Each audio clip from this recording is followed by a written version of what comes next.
அனைவருக்கும் இனிய தமிழ் புத்தாண்டு நல்வாழ்த்துக்கள். இன்னைக்கு காலையில் எழுந்திரிச்சதுமே குளிச்சுட்டு வந்ததுக்கப்புறமா சக்கரை பொங்கல் தான் செய்ய ஆரம்பித்தேன். எனக்கு பொங்கல் பானையில் செஞ்சால் தான் ரொம்ப பிடிக்கும். குக்கரில் செஞ்சோம் அப்படின்னா அவ்வளோவா டேஸ்ட் நல்லாவே இருக்காது. அதனால் நான் எப்போயுமே பானையில் தான் செய்வேன். பொங்கல் செஞ்சு முடிச்சுட்டு சாமி கும்பிட ஆரம்பிச்சிட்டோம். இன்றைக்கி கொஞ்சமாக சக்கரை பொங்கல், அதுக்கப்புறம் பழங்கள் எல்லாமே சாமிக்கு படைச்சிட்டு, கூடவே கொஞ்சம் அவல் பொட்டுக்கடலை எல்லாமே படைச்சிட்டு சாமி கும்பிட்டு முடிச்சதுக்கப்புறமா கோயிலுக்கு கிளம்பி போயிட்டு வந்தாச்சு. கோயிலுக்கு போயிட்டு வந்ததுக்கப்புறம் தான் லஞ்ச் செய்யவே ஸ்டார்ட் பண்ணேன். லஞ்சுக்கு சிம்பிளாக மஷ்ரூம் பிரியாணியும் ஆனியன் ரைத்தாவும் செஞ்சுக்கலாம் அப்படின்னு தான் பிளான் பண்ணியிருந்தேன்.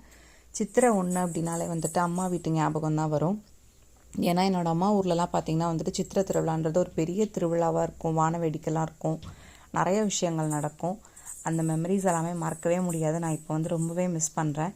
யாரெல்லாம் இந்த மாதிரி அம்மா வீட்டில் இருக்கிற மெமரிஸ் ரொம்ப மிஸ் பண்ணுறீங்கன்னு சொல்லிட்டு கமெண்ட் பண்ணுங்கள். இந்த வீடியோ உங்களுக்கு பிடிச்சிருந்தா என்னோட சேனலை சப்ஸ்கிரைப் பண்ணுங்கள்.